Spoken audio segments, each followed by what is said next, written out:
bonjour à tous et merci de nous rejoindre pour ce nouveau numéro de Vivre en Grand Est, une émission réalisée comme toujours par Alsace 20, Canal 32, Via Mirabel et Via Vosges. Et le thème aujourd'hui c'est la biodiversité et avec moi sur ce plateau pour en parler, Christian Guirlinger, bonjour. Bonjour. Vous êtes le président du Parc naturel régional de Lorraine, mais vous êtes aussi conseiller régional du Grand Est où vous êtes le président de la commission environnement, donc vous allez nous aider un petit peu à décrypter les politiques régionales. On va dresser un tableau donc, de tout ce qui se passe dans ces domaines. Alors on va voir que cela recouvre un grand champ de thématiques. Il y a la protection des milieux aquatiques, les forêts, l'agriculture, la faune, la flore. Alors on va évidemment pas pouvoir tout aborder, mais je vous proposerai de mettre un coup de projecteur sur quelques domaines. Ainsi nous nous rendrons dans un des 4 centres de soins pour la faune sauvage du Grand Est, celui de Neuvillers-les-Savernes, c'est dans le Bas-Rhin. Il sera aussi question d'éducation à la nature et nous partirons pour ce faire du côté de Nancy, à Champenoux, au CPIE, le Centre permanent d'initiative pour l'environnement. Nous rêverons un peu devant les photographies d'une exposition en plein air au Haut du Taux dans les Vosges. Et enfin, dans l'Aube, nous vous emmènerons survoler les lacs de la Forêt d'Orient.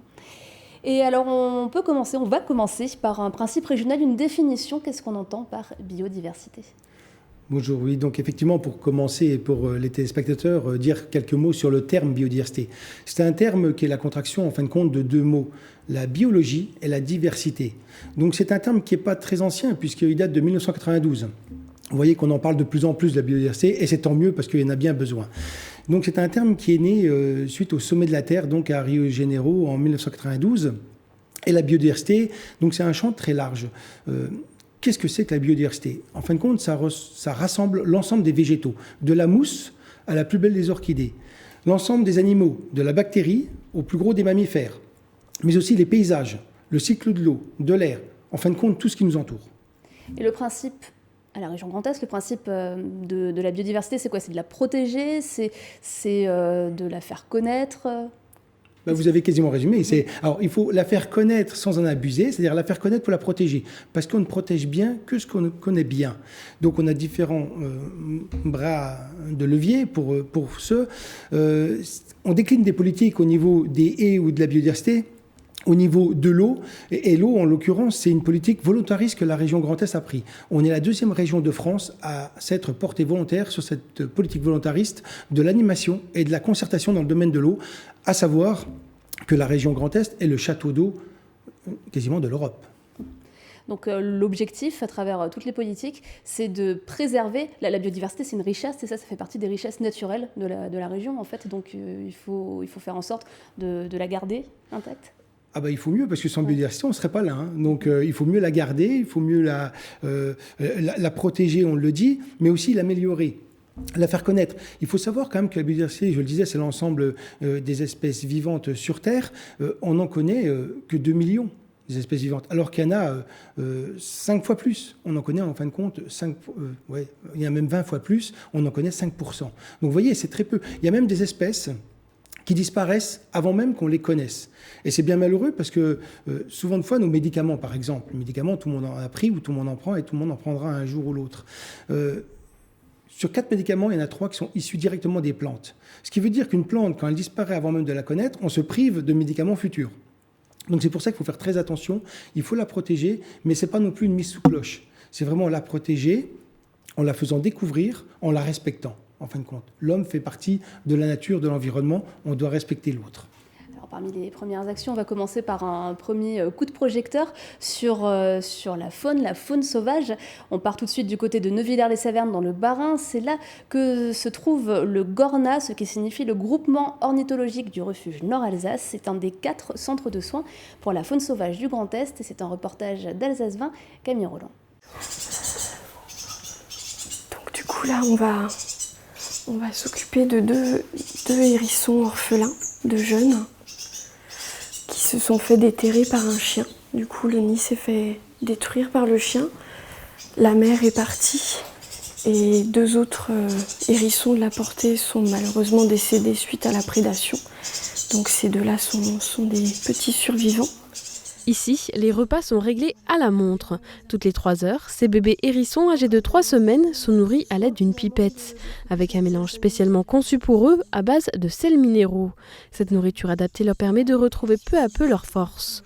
Dans cette salle de soins et de nourrissage du Gorna, le groupement ornithologique du refuge Nord-Alsace, les animaux nécessitent une attention particulière. Au quotidien, les soigneuses vérifient que leur selle soit correcte, les pèsent ou encore surveillent leur température. On vérifie régulièrement en fait, que la lampe est adaptée. Donc ils ont toujours un endroit très chaud avec la lampe et un endroit où ils peuvent aller se refroidir si jamais. Voilà, ils peuvent réguler aussi leur température en fonction d'eux. Ça leur permet d'avoir une chaleur comme si la mer était près d'eux. Dans le centre, 1600 animaux sont accueillis chaque année, amenés par des particuliers, les pompiers ou encore récupérés au point relais dans l'Eurométropole de Strasbourg. À cette période de l'année, une dizaine arrivent chaque jour au centre, la plupart blessés et traumatisés. Chutes, débroussaillage, chocs, prédation, les causes sont nombreuses. Et après les soins, il faut réadapter les animaux à la vie sauvage, tout un processus. Donc là, c'est les box à écureuils, c'est là qu'on met nos écureuils en soins. Donc là, on a un jeune en fait qui est maintenant autonome au niveau nourriture, il est sevré. Et donc là, on voit comment il se comporte avant de lui ouvrir la trappe pour pouvoir aller vers la forêt. Et il aura le choix de revenir dormir et manger chez nous tant qu'il en aura besoin. C'est ce qu'on appelle l'émancipation. Créé en 1983, le centre de soins nourrit un projet, la construction d'une nouvelle volière de 52 mètres pour permettre aux oiseaux de disposer de plus de place pour leur rééducation au vol. 4 000 € sont nécessaires pour financer ce projet. S'il est unique dans la région, les 3 autres centres de soins du Grand Est pourront en disposer. Depuis 3 ans, ils coopèrent pour pouvoir mutualiser leurs compétences et moyens matériels. Ici, par exemple, des installations pour le chat forestier. Chaque centre ne peut pas disposer d'installations pour le chat forestier, donc les chats ne sont transférés. Nous, de notre côté, on peut également transférer vers la Champagne-Ardenne des espèces ou vers la Lorraine. Donc c'est vraiment un échange de bons procédés qui permettent d'optimiser au mieux les soins de l'animal. Les animaux restent en moyenne 3 mois avant d'être relâchés. Et bientôt, certains seront réintroduits dans un sanctuaire de plusieurs hectares à Neuvillers-les-Savernes, permettant ainsi au centre de remplir sa fonction première, réintroduire les animaux dans leur milieu naturel. Alors il existe 4 centres similaires sur le territoire. Est-ce qu'on a les mêmes réalités dans le Haut-Rhin, dans les Ardennes, en Meurthe-et-Moselle, ou est-ce qu'il y a des spécificités locales en matière de biodiversité ?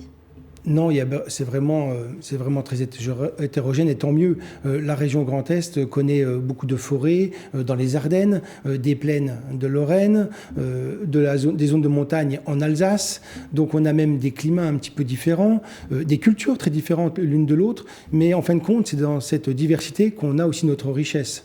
Donc il peut y avoir la complexité d'avoir un territoire qui n'est pas homogène au niveau de la biodiversité, mais on a quand même la richesse d'avoir toute cette diversité. C'est pour ça qu'on peut compter aussi sur nos 6 parcs naturels régionaux.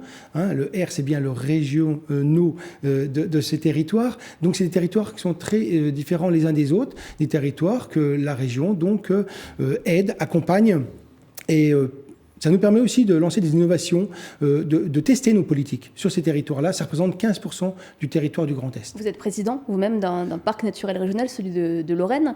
Peut-être quelques mots, c'est quoi l'objectif d'un parc naturel régional ? Alors, un parc, comme on m'a dit l'autre fois, c'est pas une réserve d'Indiens. Voilà, c'est des gens, des hommes et des femmes qui y vivent, qui y travaillent. C'est d'accompagner, c'est d'avoir le développement économique, de l'innovation, du respect par rapport à l'environnement. Par exemple, le parc de Lorraine, c'est 78 000 habitants sur 183 communes. On est d'ailleurs le seul parc de métropole sur 2 sites. La partie Est, la partie Ouest. Ça empiète sur 3 départements. En fin de compte, il a été créé ce parc en 1974 et à l'origine, c'était pour être le poumon vert de Metz et Nancy. Donc vous voyez un peu l'intérêt déjà à l'époque, en 1974, de protéger cette biodiversité sur nos campagnes et en même temps de le garder en poumon vert de 2 grosses villes qui étaient juste à côté. Et donc des parcs naturels régionaux, vous l'avez dit, il y en a 6 aujourd'hui dans le Grand Est. On peut citer aussi le parc du Ballon des Vosges, le parc des Vosges du Nord, ou le parc des forêts d'Orient, c'est dans l'Aube. Et je vous propose tout de suite un survol des lacs de cette forêt. C'est signé Canal 32.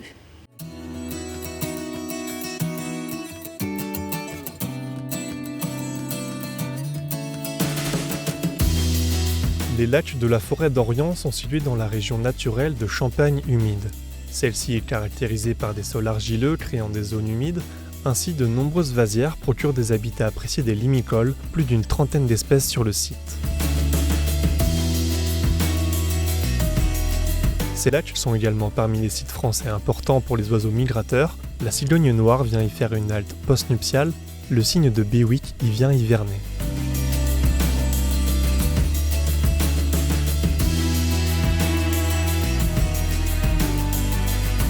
Les espaces forestiers concentrent également des enjeux importants vis-à-vis de la biodiversité régionale et du maintien de la qualité de l'eau.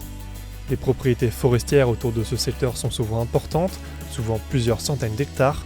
Cette réalité permet de créer de véritables trames vertes et bleues autour de ces lacs et de contribuer à la bonne qualité écologique de l'eau, les forêts agissant comme des zones tampons. Ces lacs, créés dans un relief peu marqué, bénéficient de 3 points de vue aménagés le long des rives.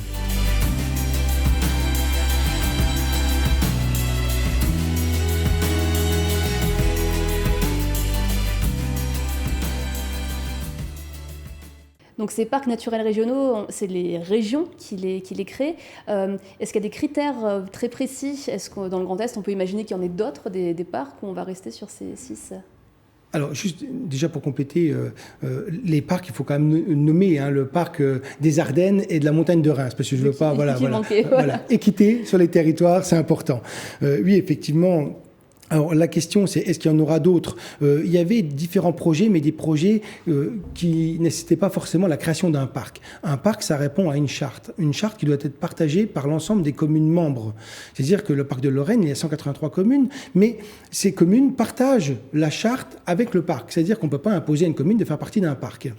Donc il faut l'adhésion des élus d'un territoire. Il faut aussi avoir des éléments remarquables, avoir des éléments à protéger, avoir un intérêt à faire ce parc. Il ne s'agit pas d'avoir 100% du territoire français couvert par des parcs, parce qu'on n'aurait plus d'utilité d'avoir 100% du territoire couvert pour avoir une zone d'expérimentation. Ça n'aurait plus de sens, quoi. Donc effectivement, d'autres territoires avec des richesses qui sont incontestables, mais qui peuvent faire l'objet d'autres procédures pour avoir des zones protégées ou des zones aidées, des zones accompagnées par la région Grand Est. À ce niveau-là, on sensibilise donc aussi les personnes qui viennent dans ces parcs. J'imagine que c'est des leviers touristiques aussi qui attirent du monde pour voir la biodiversité. Donc la sensibilisation du public, ça passe par ça? Ah, tout à fait. On a une mission, l'éducation à l'environnement. Les parcs en sont chargés, comme les 3 têtes de réseau que je viens de recevoir d'ailleurs à la région Grand Est cet après-midi. Effectivement, l'éducation à l'environnement, c'est important pour faire passer le message. Alors souvent, quand on en parle, on pense aux enfants, aux scolaires. Alors certes, c'est obligatoire de passer par là parce que les enfants d'aujourd'hui, ça sera la France de demain. Et les enfants, c'est aussi un formidable vecteur d'information auprès des parents. Un enfant qui découvre un territoire va le raconter le soir à la maison, va donner envie aux parents ou aux grands-parents de les accompagner de nouveau sur le territoire et de leur raconter ce qu'ils y ont vu. Donc ça, c'est un formidable aspect que l'on peut développer sur le territoire. Éduquer, c'est important parce que, je le disais tout à l'heure, si on ne connaît pas les milieux, si on ne connaît pas l'intérêt, on ne le protège pas. À une époque, fort lointaine, on ne protégeait que ce qui était utile pour l'homme. Tout ce qui n'était pas utile, même s'il était utile indirectement, mais qu'on ne connaissait pas, on le détruisait, parce qu'il n'y avait pas d'intérêt. Et donc, on se rend compte aujourd'hui qu'il est utile de préserver des zones. Exemple, les zones humides. Les zones humides, à une époque, on avait tendance à les assécher, à les drainer, à les remblayer. Les zones humides sont des zones éponges. Lorsqu'il pleut beaucoup, ça absorbe, ça fait une éponge, et ça conserve l'eau, et ça évite des inondations, des ruissellements de terrain. Voilà, donc un intérêt indirect. C'est ce qui fait partie des nouvelles compétences, c'est ça, de la région. Une mission d'animation et de concertation dans le domaine des milieux aquatiques, ça fait partie de ça? Ça va bien au-delà. Ouais. La nouvelle politique que l'on a pris en animation et concertation, ça concerne l'animation et concertation des territoires, accompagner les territoires à faire. C'est pas évident pour une commune, encore moins, enfin pas moins, mais pour les communautés de communes ou les métropoles, de s'organiser autour de cette politique-là. La région a la chance d'être sur un grand territoire de 10 départements, avec des habitudes qui sont des fois différentes les unes des autres. Et donc, d'avoir cette animation-concertation, on a la force de mettre les gens autour de la table et de travailler avec tout le monde, pour le bien des uns et des autres. Souvent de fois, pour les risques d'inondation, il faut travailler en amont. C'est en protégeant l'amont, enfin, c'est en travaillant sur l'amont qu'on protège l'aval. Souvent de fois, les villes qui sont en aval sont inondées à cause que du travail ne serait pas fait en amont. Donc, on doit cette solidarité amont-aval, entre les villes et les campagnes, souvent de fois aussi. La biodiversité, donc vous l'avez dit, c'est un travail d'équipe qui se passe également avec des associations et de nombreuses structures. Et puisqu'on parlait d'éducation, je vous propose aussi de partir du côté de Nancy, à Champenoux, très exactement, en Meurthe-et-Moselle, au CPIE, c'est le Centre permanent d'initiative pour l'environnement, un label officiel qui a été décerné à cet endroit en 2002. Donc c'est un reportage de Gaël Thies pour Via Mirabel. On va avancer tous ensemble en faisant le petit train. Et ce qu'on va faire, c'est qu'on va fermer les yeux. Les yeux fermés, l'ouïe et l'odorat en éveil, ces élèves de maternelle foulent à petits pas les hautes herbes de ce milieu humide. Pour le CPIE de Champenoux, l'éducation à la nature passe avant tout par une approche sensorielle et ludique. Vraiment, c'est d'essayer de créer en fait, du lien avec de l'affectif pour ensuite aborder le côté plus biodiversité et le côté plus scientifique, surtout avec ces tranches d'âge où on est quand même avec des enfants jeunes, où justement ça va beaucoup se passer par du ressenti, par du sensoriel et ce genre de choses. Armés d'épuisettes et de pinceaux, les enfants passent ensuite à l'action et la pêche est plutôt fructueuse. Car dans ces mares, c'est tout un écosystème qui se construit. De nombreux insectes se développent sous l'eau à l'état larvaire. Donc ça permet avec les enfants de pouvoir aborder rapidement la notion de cycle, de pouvoir montrer des petites bêtes un petit peu différentes. Et souvent, par exemple, comme les larves de libellules, on va avoir des petites bêtes assez ternes qui peuvent faire un petit peu peur comme ça de prime abord quand on les regarde. Et quand on les voit sous forme adulte, qui vont devenir magnifiques avec plein de couleurs. Des activités telles que celle-ci, le CPIE de Champenoux emmène tout au long de l'année sur la région du Grand Nancy. Il accueille plus de 600 classes par an avec des approches pédagogiques et des terrains d'exploration variés. On a par exemple une animation qui s'appelle Forêt profonde. Et donc là, l'idée c'est simplement d'aller un peu plus loin en forêt que rester sur les chemins. C'est se frotter aux ronces, c'est aller passer un petit peu de temps, s'immerger dans la forêt, au beau milieu de la forêt, en essayant de se dégager des sentiers battus, on va dire. Reconnecter le public avec son environnement et donner du sens à l'idée de protection de la nature, les objectifs de l'association semblent cet après-midi bel et bien atteints. On sent là ils sont vraiment dans la pratique, dans le concret, dans la manipulation. Ils trouvent des petites bêtes qu'ils n'ont pas l'habitude de voir, qui peuvent avoir des petites techniques pour vivre un peu bizarres. Donc c'est vraiment des activités justement qui les marquent et qui sont assez fortes pour eux et ça crée vraiment beaucoup de souvenirs. Car à l'heure où les espèces animales ne cessent de disparaître, ces petits éco-citoyens en devenir auront eux aussi un rôle majeur à jouer pour l'avenir de la planète. Donc l'éducation à l'environnement, on en parlait, c'est un point très fort. On peut éduquer les enfants, on peut éduquer les adultes. Et parmi les actions de sensibilisation qu'on peut tous faire pour protéger l'environnement, il y a aussi faire attention à ce qu'on jette. Et ça fait partie aussi de la politique biodiversité de la région. Alors indirectement, ça fait partie puisque tous les déchets impactent l'environnement, bien évidemment. La région donc, est en train d'élaborer son plan régional de prévention de gestion des déchets. C'est un plan qui reprend les 23 plans actuels existants. Auparavant, et encore maintenant ils sont d'actualité, chaque département avait 2 plans de gestion des déchets et chaque ancienne région un plan. Ce qui fait donc 10 départements x 2, 20 et 3 anciennes régions, 23 plans. Tout ça est repris en un seul plan. On a travaillé donc durant des mois avec l'ensemble des acteurs parce qu'il faut co-construire. Si des politiques comme ça, on n'est pas capable de les co-construire, on peut mettre en place une politique, mais qui ne fonctionnera pas. Donc c'est important d'avoir tout le monde autour de la table, d'échanger. On n'est pas d'accord sur tout le temps. Et c'est normal. Ça aussi, c'est la démocratie, et donc il faut bien en tenir compte. Mais le plan régional, la prévention et la gestion des déchets, ça permet, et c'est même une obligation de la loi, à la région de planifier les prochains sites de traitement des ordures ménagères et des déchets industriels à traiter. Le préfet se basera sur ce plan-là. Donc l'enquête publique commence actuellement et il va se dérouler durant les prochaines semaines. Mais ce que je voulais dire, c'est la région donc a la compétence planification et les collectivités, les EPCI, les Comcom, ont la compétence collecte, ramassage et traitement des ordures ménagères. Tous les déchets qu'on jette peuvent avoir un impact direct sur la biodiversité. Et le meilleur déchet, c'est celui qu'on ne produit pas. Donc c'est un impact effectivement sur l'eau, sur les terres, absolument. On en trouve partout. Partout. Alors, on s'approche doucement de la fin d'émission. Avant ça, je vous propose de partir dans les Vosges. Ça peut être une idée sortie pour vous pour cet été. C'est les Sentiers de la photo qui ont pris leur quartier dans le village du Haut-du-Taux. Une exposition à ciel ouvert en présence de la marraine de cette 4e édition, la navigatrice et présidente du WWF, Isabelle Autissier.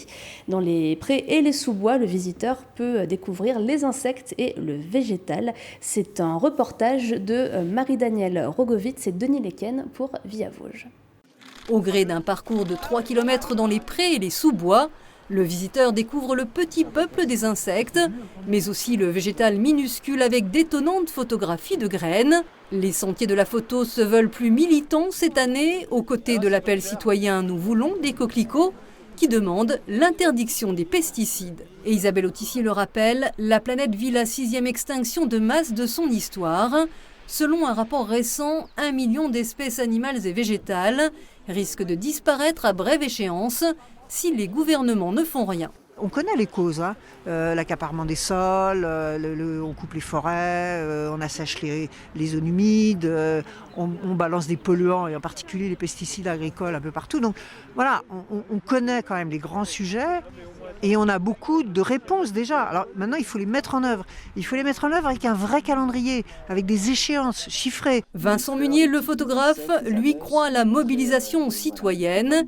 Ces clichés sur le loup arctique ou l'ours blanc ont contribué à sensibiliser le public. Mais les dangers qui menacent la nature sont aussi à nos portes. Ça fait 30-40 ans que je photographie les animaux sauvages et je vois que le déclin des espèces, que ce soit dans les pôle sud, pôle nord.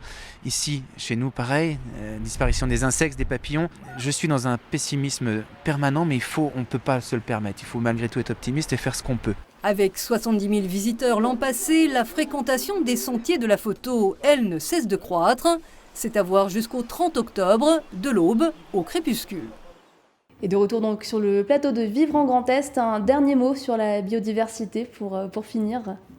Écoutez, moi je voudrais conclure en disant que la biodiversité est importante et indispensable à notre vie, qu'elle est la source de notre alimentation, de nos médicaments, je l'ai dit, et donc l'on doit prendre conscience qu'il faut la respecter. C'est quelque chose qui n'est pas clivant, tout le monde est concerné, chacun d'entre nous est concerné, et en faisant chacun un petit geste pour l'environnement, pour la biodiversité, on peut s'en sortir normalement. Ce sera le mot de la fin. Merci beaucoup d'avoir été notre invité et merci à vous de nous avoir suivis. À très bientôt sur vos chaînes régionales pour un nouveau numéro de Vivre en Grand Est.